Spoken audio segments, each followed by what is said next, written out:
Welcome back to our channel warriors classes.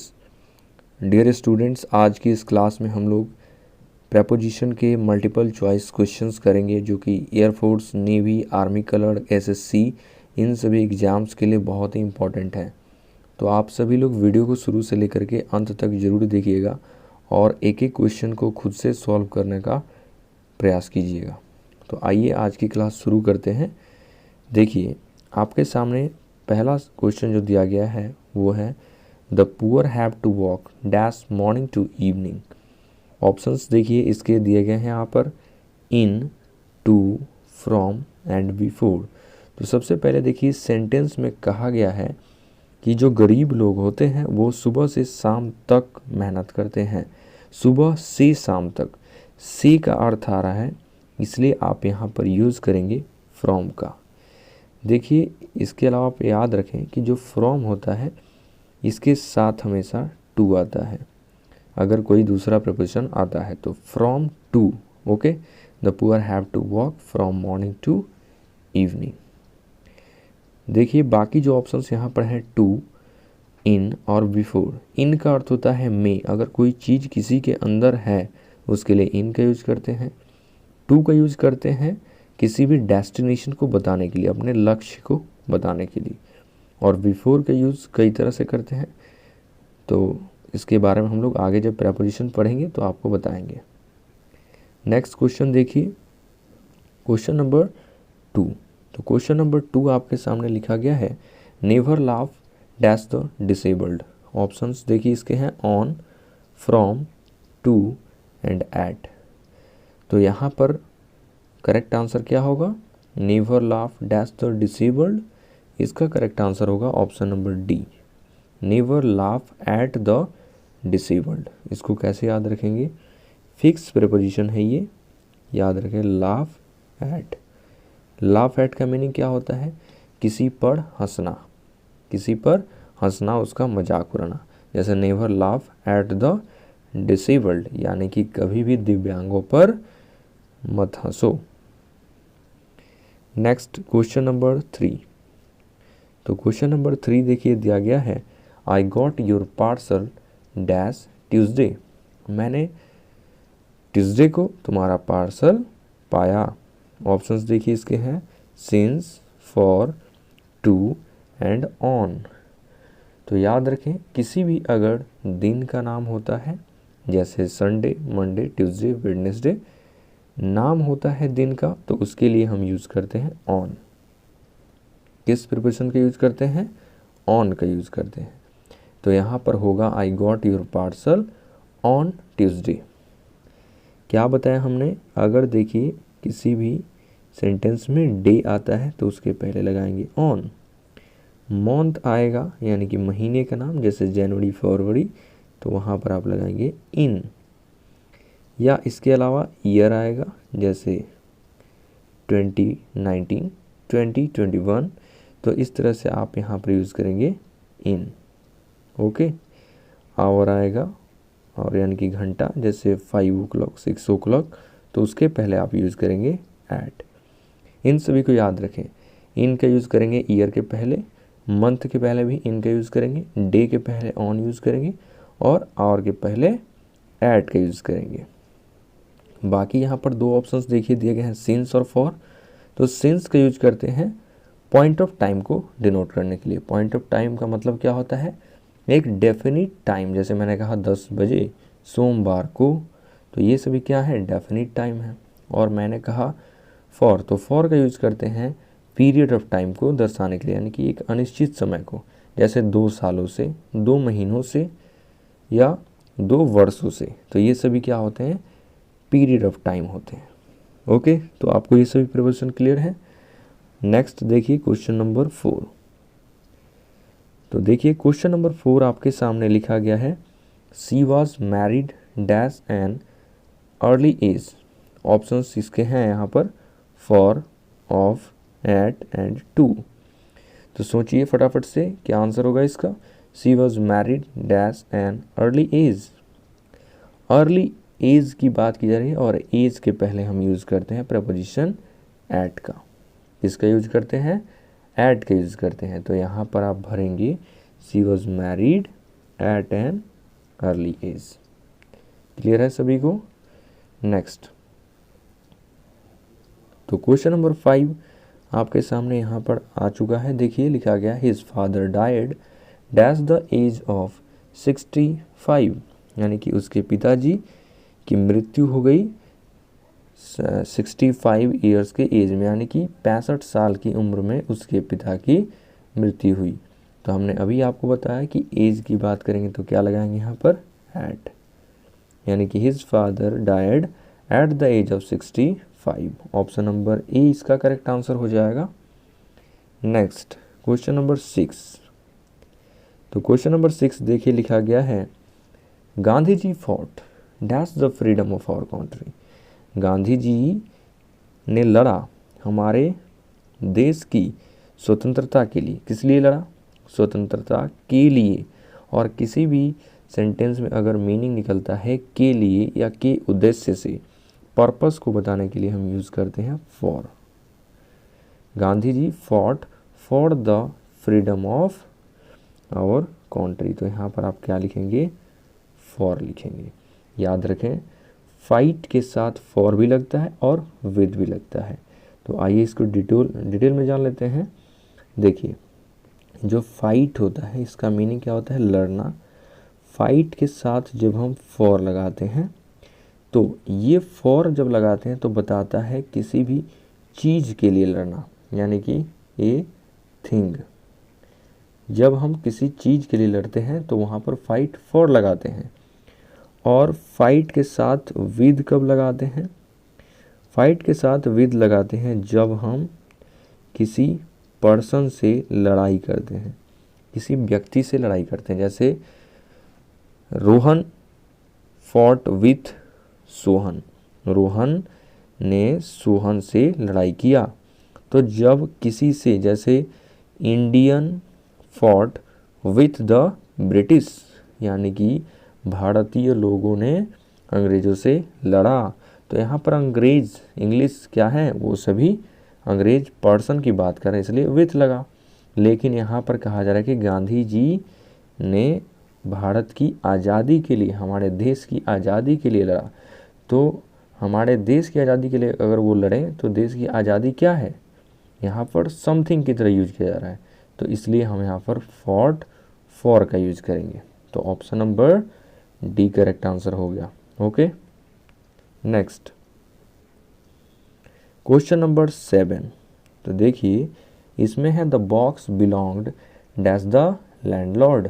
Option है इसके of, with, to और for. यानी कि इसमें कहा जा रहा है कि जो बॉक्स है वो किसके लिए बिलोंग करता है? लैंडलॉर्ड को, यानी कि जो ज़मींदार है उसका। तो जब कोई चीज़ किसी के लिए होती है, यानी कि किसी को बिलोंग करती है, तो उसके साथ हम यूज करते हैं प्रेपोजिशन टू का। तो ऑप्शन नंबर सी करेक्ट हो जाएगा, बिलोंग्ड टू। और ये किसी के भी लग सकता है, यानी कि यह एक प्लेस के भी लग सकता है और एक पर्सन के लिए भी लग सकता है। जैसे Rohan is belonged to Bihar. तो रोहन कहाँ से बिलोंग करता है?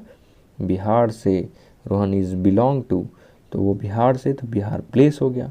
और यहाँ पर है the box belong dash the landlord, ये पर्सन हो गया लैंडलॉर्ड, तो टू। यानी कि दोनों सेंस में हम टू का यूज़ करते हैं बिलोंग्ड के साथ। ये फिक्स प्रीपोजिशन है, याद रखें, बिलोंग्ड टू। जो भी हम रूल्स बता रहे हैं उसको आप कॉपी में, नोटबुक में, जिस भी चीज़ में आप नोट करते हैं उसमें नोट करते जाइए। ये सभी रूल्स बहुत इंपॉर्टेंट हैं, इन्हीं पर बेस्ड आपके एग्जाम में क्वेश्चंस आते हैं और आप इन क्वेश्चंस को सेकंड में सॉल्व कर सकते हैं, विद इन अ सेकेंड। आइए क्वेश्चन नंबर 8, इसको देखिए लिखा गया है the man dash a beard is my brother. Option इसके देखिए एट, ऑफ, फॉर और विथ। यानी कि एक ऐसा वह आदमी जिसके दाढ़ी है, जिसकी दाढ़ी है, इज़ माई ब्रदर, मेरा भाई है। तो देखिए एक मैन को एक बियर्ड के, यानी उसकी दाढ़ी के साथ जोड़ने का काम किया जा रहा है। तो जब भी किसी को परिचय करवाते हैं किसी दूसरे व्यक्ति से, किसी के सहारे जोर करके, तो वहाँ पर विद का यूज करते हैं। The man with A beard, यानी कि एक ऐसा आदमी जिसकी दाढ़ी है वो मेरा भाई है, तो यहाँ पर यूज करेंगे विद का। ऑप्शन नंबर डी इसका करेक्ट आंसर हो जाएगा। The man with a beard is my brother. Next question number 9। तो देखिए इसमें लिखा गया है children are fond dash chocolates and computer games. बच्चे जो होते हैं वो चॉकलेट्स एंड कंप्यूटर गेम के शौकीन होते हैं। ऑप्शंस यहाँ पर है for, of, with and in. तो देखिए यहाँ पर फिक्स प्रीपोजिशन का यूज़ करेंगे, क्योंकि जो फॉन्ड वर्ड होता है इसके साथ हमेशा ऑफ का यूज़ किया जाता है, और फॉन्ड ऑफ का मीनिंग क्या होता है, शौकीन होना किसी भी चीज़ का। तो इसको भी आप नोट कर लें, फॉन्ड ऑफ। फॉन्ड के साथ क्या लगता है, ऑफ लगता है। जैसे Rohan is fond of dancing. Next question number 10। तो क्वेश्चन नंबर 10 देखिए लिखा गया है we get rains dash July every year. Option है for, to, on and in. तो बारिश होती है कब, हमें बारिश कब मिलती है, जब जुलाई, हर साल जुलाई महीने में। और अभी हमने आपको बताया कि अगर मंथ आता है किसी भी सेंटेंस में तो किसका यूज करेंगे, इन का यूज करेंगे, यानी कि option number D, we get rains in July every year. Next देखिए 11। क्वेश्चन नंबर 11 में लिखा गया है his father died dash cancer, यानी कि उसके पिताजी मर गए। क्यों मर गए, कैंसर से। तो कैंसर क्या है आप बताइए, डिजीज़ है, एक बीमारी है। और अगर कोई व्यक्ति डिजीज़ से मरता है, बीमारी से मरता है, तो उसके लिए हम यूज़ करते हैं डाइड ऑफ। क्या यूज़ करते हैं, डाइड ऑफ, यानी कि ऑप्शन नंबर बी हो जाएगा correct answer. His father died of cancer, याद रखें।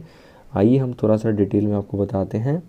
यहाँ पर डाई के साथ कई तरह के प्रीपोजिशन यूज किए जाते हैं, जिसमें पहला होता है ऑफ, दूसरा है फ्रॉम, तीसरा है इन, चौथा है बाई, और एक और होता है थ्रू।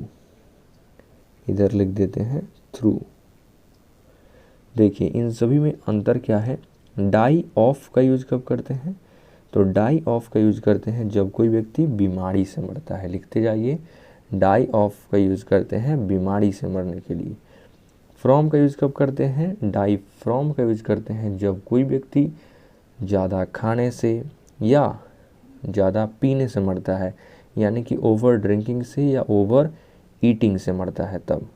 इन का यूज कब करते हैं, जब कोई व्यक्ति बिस्तर पर लेट करके मर जाता है या कोई व्यक्ति एक्सीडेंट में मर जाता है तब डाइड इन लगाते हैं। बाई का यूज़ कब करते हैं, डाइड बाई का यूज़ करते हैं जब कोई व्यक्ति सुसाइड करके, आत्महत्या करके मरता है तब डाइड बाई का यूज़ करते हैं। और थ्रू का यूज़ कब करते हैं, डाई थ्रू का यूज़ करते हैं जब कोई व्यक्ति लापरवाही से यानी कि नेग्लिजेंस से मर जाता है, तो इसके लिए हम थ्रू का यूज़ करते हैं। एक और होता है, इसको भी लिख लें, फॉर। तो डाई फॉर का यूज़ कब करते हैं, जब कोई व्यक्ति किसी कारण से मरता है, जैसे देश के लिए, लोगों की सुरक्षा के लिए, किसी भी चीज़ के लिए एक उद्देश्य से मरता है, तो उसके लिए हम यूज़ करते हैं डाई फॉर। एक बार फिर से सुनिए, डाई ऑफ का यूज़ कब करते हैं, किसी बीमारी से, जैसे कैंसर, कलरा, पोलियो जो भी है, इससे मरता है तो ऑफ। फ्रॉम का यूज़ कब करते हैं, डाई फ्रॉम का यूज़ करते हैं जब कोई व्यक्ति ओवर ईटिंग से या ओवर ड्रिंकिंग से मर जाता है। डाई इन का यूज़ कब करते हैं, बेड पर अगर कोई मरता है या कोई एक्सीडेंट में मरता है तब बेड, यानी कि वहाँ पर इन का यूज़ करते हैं। और डाई के साथ बाई का यूज़ कब करते हैं, जब कोई व्यक्ति सुसाइड करके, आत्महत्या करके मरता है तो बाई का यूज़ करते हैं। डाई थ्रू का यूज़ कब करते हैं, जब कोई व्यक्ति नेग्लिजेंस यानी कि अपनी लापरवाही से मर जाता है तो उसके लिए थ्रू का यूज़ करते हैं। और फॉर जो कि लास्ट है, डाई फॉर का यूज़ करते हैं जब कोई व्यक्ति किसी कारण के लिए मरता है, जैसे देश के लिए, लोगों की रक्षा के लिए या किसी भी चीज़ के उद्देश्य से मरता है तो वहाँ पर हम डाई फॉर का यूज करते हैं। तो मुझे आशा है कि आप लोग डाई वाले जो भी प्रेपोजिशन होते हैं उसमें कभी गलत नहीं करेंगे और इस तरह का क्वेश्चन आपको हर एक एग्जाम में देखने को मिल ही जाएगा। नेक्स्ट आइए क्वेश्चन नंबर 12 देखते हैं। देखिए क्वेश्चन नंबर 12 लिखा गया है, he was prevented dash going to college, उसे कॉलेज जाने से रोका गया था। ऑप्शन है इसके to, of, by and from. तो देखिए इस क्वेश्चन में यहाँ पर जो प्रिवेंट और अर्थ जो वर्ड है इसका अर्थ क्या होता है, रोकना, और प्रिवेंट के साथ हमेशा फ्रॉम का यूज किया जाता है, इसको याद रखें। फिक्स प्रीपोजिशन है। He was prevented from going to college, इसको भी याद रखें। हम यहाँ पर लिख दे रहे हैं प्रिवेंट के साथ हमेशा फ्रॉम का यूज किया जाता है। Okay, prevent from. Next question number 13। तो क्वेश्चन नंबर 13 में लिखा गया है, listen dash what you teachers से, यानी कि ध्यान से सुनो कि तुम्हें टीचर्स क्या कहते हैं, व्हाट योर टीचर्स से। ऑप्शंस इसके हैं at, to, at, in, to and for. तो इसको भी इसी तरह से याद रखें, लिसन के साथ हमेशा यहाँ पर टू का यूज किया जाता है, यानी कि ऑप्शन नंबर कौन सा होगा, C, listen to what you teachers से। लिसन के साथ फिक्स प्रीपोजिशन टू का यूज किया जाता है। नेक्स्ट क्वेश्चन नंबर 14 देखिए। तो क्वेश्चन नंबर 14 आपके सामने लिखा गया है, this book is a collection dash Shakespeare's poems, यानी कि यहाँ पर लिखा गया है कि यह बुक जो है ये शेक्सपियर के कविताओं का एक संग्रह है, एक कलेक्शन है। और ऑप्शन देखिए इसके लिखे गए यहाँ पर for, of, with and by. तो कलेक्शन के साथ हमेशा यूज करते हैं ऑफ, किसका यूज करते हैं, ऑफ का। तो यहाँ पर क्या भरेंगे, of. This book is a collection of Shakespeare's poem. Option number B इसका करेक्ट आंसर हो जाएगा। नेक्स्ट देखिए क्वेश्चन नंबर है 15। इसमें लिखा गया है, they have quarrelled dash a piece of land, यानी कि वो लोग लड़ रहे हैं किस लिए, एक ज़मीन के टुकड़े के लिए। यानी कि ज़मीन के टुकड़े के लिए कोई लड़ता है, तो किसी मुद्दे के लिए अगर कोई व्यक्ति लड़ता है उसके लिए हम क्वारल के साथ ओवर का यूज करते हैं, यानी कि ऑप्शन नंबर डी होगा इसका करेक्ट आंसर। एक और चीज़ याद रखें, क्वारल के साथ दो प्रिपोजिशन यूज करते हैं, एक होता है विद और एक होता है ओवर।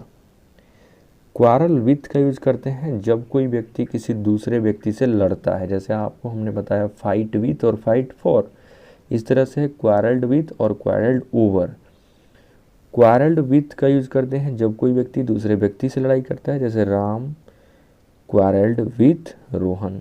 और ओवर का यूज कब करते हैं, जब कोई व्यक्ति किसी मुद्दे के लिए, किसी चीज़ के लिए लड़ता है, जैसे she quarrelled over a piece of land, यानी कि वह एक ज़मीन के टुकड़े के लिए लड़ती है। यहाँ पर सेम ऐसा ही सेंटेंस है, they have quarrelled as a piece of land, तो यहाँ पर यूज करेंगे ओवर का। Next question number 16। इसमें देखिए लिखा गया है, I was invited dash tea by his mother, और ऑप्शंस इसके देखिए लिखे गए हैं for, to, with and in, यानी कि मुझे इनवाइट किया गया था किसके लिए, चाय पर, बाय हिज मदर, उसकी माँ के द्वारा। तो इनवाइट जो वर्ड होता है इसके साथ हमेशा यूज करते हैं किसका, प्रेपोजिशन टू का। तो यहाँ पर आप क्या लिखेंगे, ऑप्शन नंबर बी इसका करेक्ट आंसर हो जाएगा। I was invited to tea by his mother. Okay, next question number 17 देखिए लिखा गया है, he is not interested dash playing and dancing. Options इसके हैं in, for, by and of. तो देखिए he is not interested, interested जो word होता है इसके साथ दो प्रीपोजिशन का यूज करते हैं, एक होता है इन और एक होता है विथ। तो देखिए इन और विथ जो दोनों वर्ड हैं इसमें यूज करते हैं। इंटरेस्टेड के साथ इन का यूज करते हैं जब कोई व्यक्ति किसी चीज़ में बहुत ज़्यादा रुचि रखता है तो उसके लिए इन का यूज करते हैं। और इंटरेस्टेड विथ का यूज करते हैं जब कोई व्यक्ति किसी दूसरे व्यक्ति में यानी कि पर्सन में इंटरेस्ट रखता है तब विथ का यूज करते हैं। तो यहाँ पर लिखा गया है प्लेइंग एंड डांसिंग, ये क्या है? ये समथिंग की बात कर रहे हैं तो यहाँ पर यूज करेंगे इन। ऑप्शन नंबर ए इसका करेक्ट आंसर हो जाएगा। He is not interested in playing and dancing. Next question number 18 देखिए, लिखा गया है they have been reading dash 7 o'clock, और ऑप्शन यहाँ पर हैं इसके for, in, since and at, यानी कि वे लोग 7 बजे तक पढ़ते रहें। अभी आपको बताया गया कि जब और की बात करते हैं यानी कि घंटे की बात करते हैं तो उसके पहले हमेशा प्रेपोजिशन एट का यूज़ किया जाता है। तो ऑप्शन नंबर डी इसका करेक्ट आंसर हो जाएगा। They have been reading at 7 o'clock। Next, नहीं यहाँ पर देखिए एरर हो जाए क्योंकि हैव बीन लगा है तो यहाँ पर प्रेजेंट परफेक्ट की बात करें इसलिए यहाँ पर ऐड नहीं लेगा, यहाँ पर सिंस का यूज करेंगे। ओके, पॉइंट ऑफ टाइम हो यहाँ पर 7 o'clock के पॉइंट ऑफ टाइम की तरह यूज किया जा रहा है तो इसलिए यहाँ पर आप सिंस का यूज करेंगे। ओके, ऐड का यूज़ नहीं करेंगे। सिंपल सेंटेंस होता है ऐड का यूज़ करते हैं, लेकिन यहाँ पर प्रेजेंट परफेक्ट टेंस है तो यहाँ पर सिंस लगाएंगे। They have been reading since 7 o'clock। Next देखिए क्वेश्चन नंबर 19। क्वेश्चन नंबर 19 लिखा गया है never quarrel dash your friends, यानी कि कभी अपने दोस्तों से झगड़ा मत करो। ऑप्शंस हैं to, with, by and over. तो क्वारल के साथ अभी हमने बताया 2 प्रिपोजिशन का यूज़ करते हैं, एक तो विथ और एक ओवर। विथ का यूज़ करते हैं समवन के लिए और ओवर का यूज़ करते हैं समथिंग के लिए। तो योर फ्रेंड्स क्या है? समवन यानी कि पर्सन की बात कर रहे हैं तो यहाँ पर विथ का यूज़ करेंगे। Option number B correct answer हो जाएगा, never quarrel with your friends. Question number देखिए 20, इसमें क्या लिखा गया है? The 4 brothers always quarrel dash themselves. Option है इसके to, between, for and among, यानी कि 4 भाई हमेशा आपस में लड़ते रहते हैं। तो 4 भाई की बात कर रहे हैं। देखिए जब 4 यानी कि 2 से ज़्यादा की बात करते हैं तो उसके लिए हम यूज़ करते हैं अमंग का, यानी कि ऑप्शन नंबर डी इसका करेक्ट आंसर होगा। बिटवीन जो यहाँ पर लिखा गया है इसका यूज़ सिर्फ 2 के लिए करते हैं, 2 व्यक्ति या 2 वस्तु के लिए।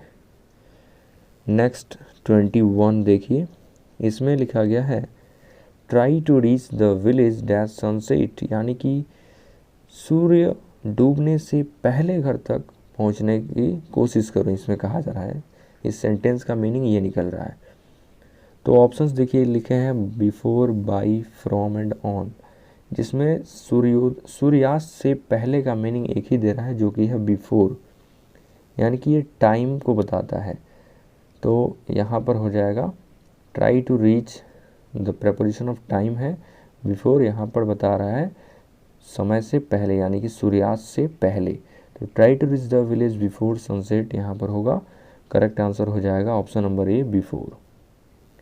नेक्स्ट क्वेश्चन नंबर 22, इसमें लिखा गया है he drove from Maharashtra dash Karnataka without stopping to rest, यानी कि उसने गाड़ी को चलाया महाराष्ट्र से लेकर कर्नाटका तक बिना रुके हुए, बिना आराम किए। ऑप्शंस हैं इन, इनटू, टू एंड टूवर्ड्स। तो देखिए यहाँ पर हम यूज़ करेंगे फ्रॉम के साथ, अभी आपको बताया गया था कि टू का यूज़ करते हैं, तो ऑप्शन नंबर सी हो जाएगा, from Maharashtra to Karnataka without stopping to rest.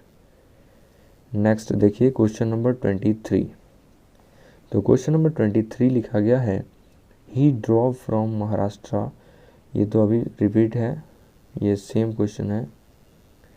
Next आइए देखते हैं 24, इसमें लिखा गया है we met a lot of people dash holidays. Option से इसके on, in, during and at.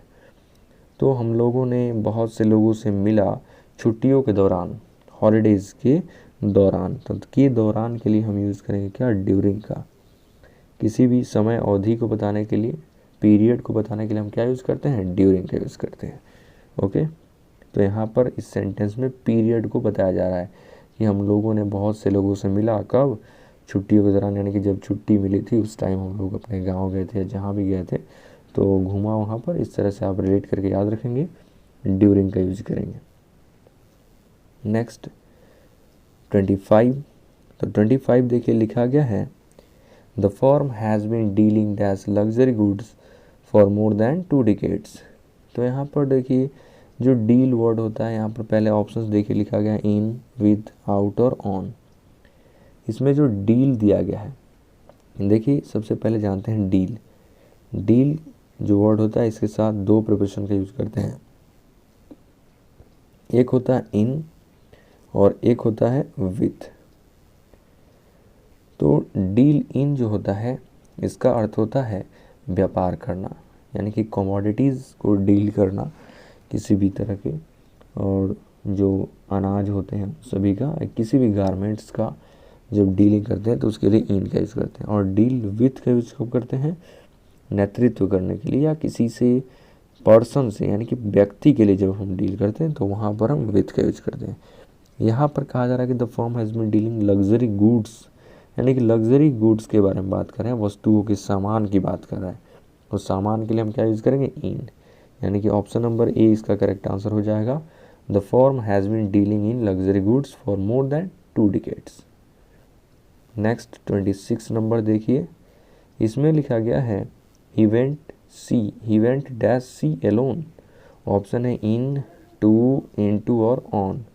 तो देखिए वह अकेले समुद्र पर गया, और समुद्र गया यानी कि समुद्र क्या है, एक मान लीजिए डेस्टिनेशन है, और अभी हमने बताया कि डेस्टिनेशन पर पहुंचने के लिए हम किसका यूज करते हैं, टू का यूज करते हैं। इन का यूज तब कब करते हैं, इन का यूज करते हैं जब कोई चीज़ किसी भी चीज़ के अंदर उपस्थित हो, उसके लिए हम इन का यूज करते हैं। इनटू का यूज करते हैं जब कोई व्यक्ति एक चीज़ से दूसरे चीज़ में प्रवेश करता है मोशन के साथ। तो देखिए यहाँ पर इसका यूज करेंगे हम ऑप्शन नंबर बी का, to. He went to sea alone, यानी कि वह अकेले समुद्र पर गया। सी क्या है, डेस्टिनेशन, और डेस्टिनेशन को बताने के लिए यूज करते हैं टू का। तो फ्रेंड्स नेक्स्ट क्वेश्चन देखिए, यहाँ पर लिखा गया है 27 नंबर में he sat dash the shade of a tree. Option है इसके अंडर, इन टू, इन और ऑन। तो इस क्वेश्चन को थोड़ा ध्यान से समझिएगा। देखिए ये मान लीजिए एक पेड़ है और इस पेड़ की छाया यहाँ पर बन रही है, और अगर कोई व्यक्ति इस पेड़ की छाया के अंदर बैठा हुआ है, यानी कि ये व्यक्ति कहाँ है, छाया के अंदर, और अंदर के सेंस में हम लोग प्रपोजिशन इन का यूज करते हैं। तो यहाँ पर इसका करेक्ट आंसर होगा option number C, in. He sat in the shade of a tree. लेकिन अगर ये व्यक्ति इस पेड़ की छाया में ना बैठ करके सीधे इस पेड़ के नीचे बैठा होता, तो अगर वो व्यक्ति पेड़ के नीचे बैठा होता तो नीचे के सेंस में हम यूज करते हैं अंडर का। ओके, तो यहाँ पर अगर शेड नहीं होता तो हम यूज करते हैं अंडर का। अभी शेड दिया गया है तो इसलिए हम यूज करेंगे इन का। नेक्स्ट देखिए क्वेश्चन नंबर 28। तो क्वेश्चन नंबर 28 में लिखा गया है he is addicted as smoking. Option इसके टू, विथ, ऑन और फॉर। तो इसको तो आप हमेशा याद ही रखें कि एडिक्टेड जो वर्ड होता है इसके साथ हमेशा फिक्स प्रीपोजिशन टू का यूज किया जाता है। फिक्स आता है, एडिक्टेड टू का अर्थ होता है किसी चीज़ का लत लग जाना, आदत लग जाना। ओके, नेक्स्ट क्वेश्चन 29 नंबर देखिए, लिखा गया है राम एग्रीड डैश माई प्रपोजल। ऑप्शन है विथ, फॉर, ऑन और टू।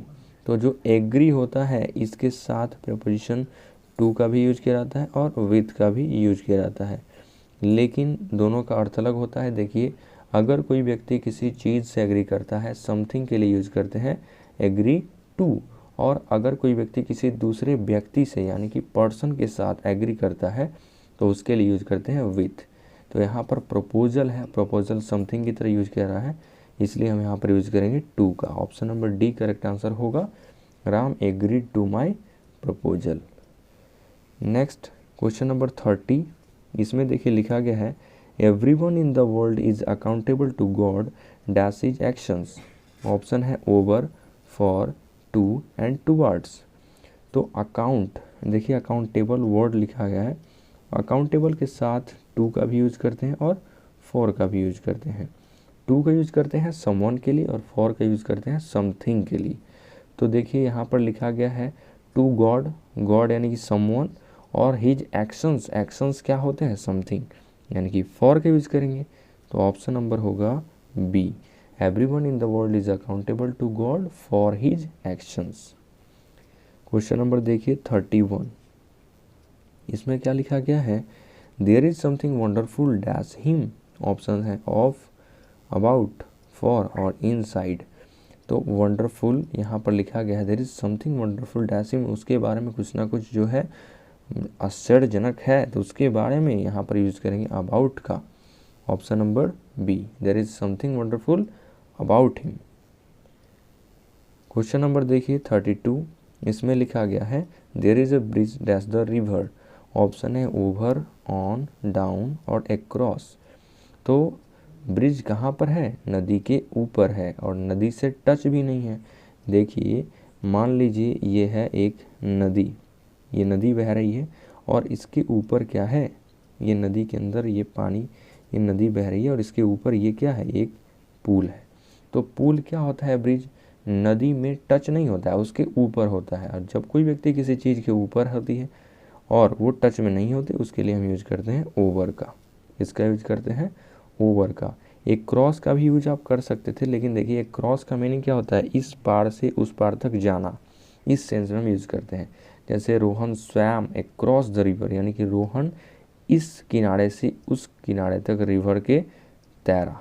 ओके, डाउन का अर्थ है नीचे किसी भी चीज़ के, और ऑन का अर्थ है किसी चीज़ के ऊपर सट कर, यानी कि स्पर्श में होते हुए।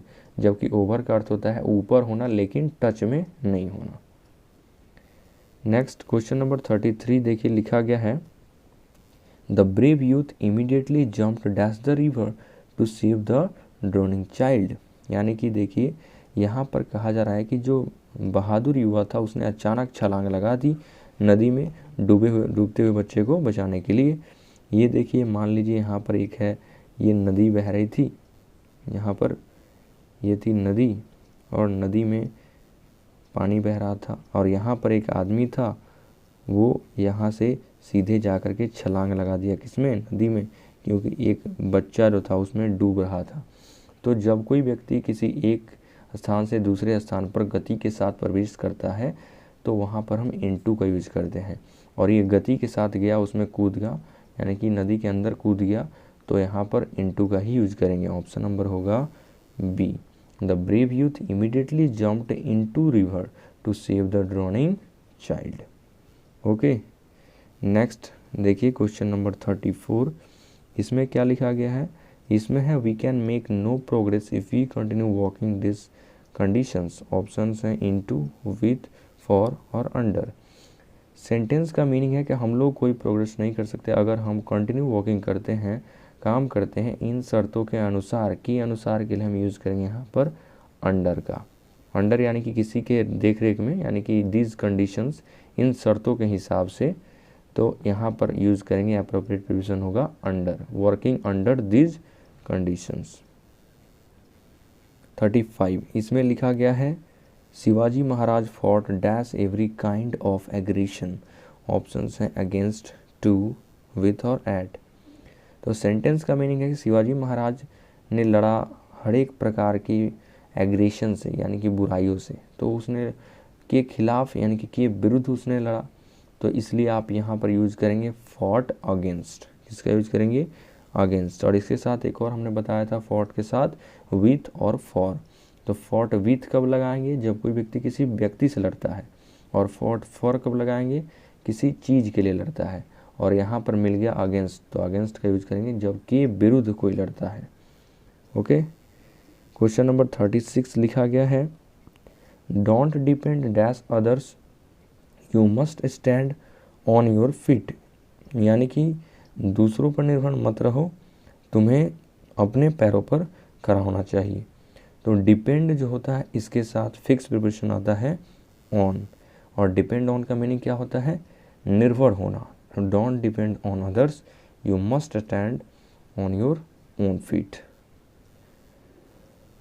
नेक्स्ट 37 देखिए लिखा गया है keep your dog dash the flower beds it may damage the flowers, यानी कि अपने कुत्ते को फ्लावर बेड से अलग रखो, नहीं तो यह फ्लावर्स को डैमेज कर सकता है, बर्बाद कर सकता है। तो अलग करने के सेंस में हम यूज़ करते हैं यहाँ पर ऑफ का। इसका ऑफ, ओ डबल एफ, इसका अर्थ होता है अलगाव, जुदाई। तो keep your dog of the flower beds, keep of का मीनिंग हो जाता है अलग रखना, तो इसलिए हम यूज़ करेंगे off, O double F. Next question number 38, इसमें लिखा गया है Madhav is good dash English, option है इन, एट, ऑन और विथ। तो गुड जो होता है इसके साथ हम यूज़ करेंगे एट का, यानी कि जब कोई व्यक्ति किसी चीज़ में कुशल होता है, निपुण होता है, स्किल्ड होता है, इसके लिए यूज़ करते हैं at, good at. Madhav English में बहुत अच्छा है, यानी कि वो इंग्लिश बहुत अच्छे तरीके से जानता है, तो गुड एट का यूज करेंगे। ऑप्शन नंबर हो जाएगा बी। क्वेश्चन नंबर देखिए 39, इसमें लिखा गया है my father lives dash Delhi, option है इन, एट, इनसाइड और ऑन। तो जब कोई व्यक्ति किसी बड़े शहर में रहता है, बड़े शहर की बात करते हैं तो उसके लिए इन का यूज़ करते हैं, और छोटे से प्लेस के लिए, जगह के लिए एट का यूज़ करते हैं। दिल्ली क्या है, बड़ा शहर है, तो इसलिए हम इन का यूज़ करेंगे, my father lives in Delhi.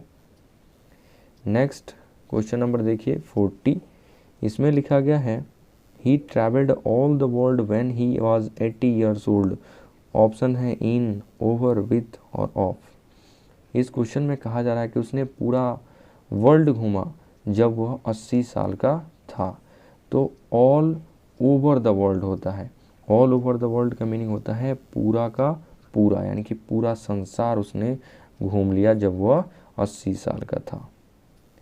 Question number देखिए 41, इसमें लिखा गया है our life promises a lot dash pleasure and we must learn to enjoy it. तो देखिए यहाँ पर ए लॉट के साथ प्रिपरेशन आता है ऑफ, याद रखें ए लॉट ऑफ या लॉट्स ऑफ होता है, तो इसलिए ऑफ आएगा। क्वेश्चन नंबर है 42, इसमें देखिए लिखा गया है नैना डिड नॉट, ए इसका करेक्ट आंसर हो जाएगा, यानी कि डिस्क्लोज नहीं किया, किससे, हस्बैंड से, तो टू का यूज करेंगे। नेक्स्ट 43 लिखा गया है देखिए the child did not approve dash the father's plan, यानी कि चाइल्ड ने, बच्चे ने फादर के प्लान को अप्रूव नहीं किया, तो अप्रूव के साथ हमेशा ऑफ का यूज करते हैं। Option number C correct answer होगा। नेक्स्ट जो कि लास्ट क्वेश्चन है 44 नंबर, इसमें लिखा गया the strike has been called, option है इसके ऑफ, एट, ऑफ और बाई। तो इसमें फिक्स प्रिपरेशन आ जाएगा ऑफ, ओ डबल एफ, याद रखें। कॉल ऑफ का मीनिंग क्या होता है, कॉल ऑफ का मीनिंग होता है कैंसिल कर देना, और यहाँ पर स्ट्राइक कैंसिल किया गया है, इसलिए यूज़ करेंगे कॉल्ड ऑफ। ओके फ्रेंड्स, तो आज का वीडियो आप सभी को कैसा लगा हमें कमेंट करके बताइए, और आपका स्कोर क्या रहा ज़रूर बताएं।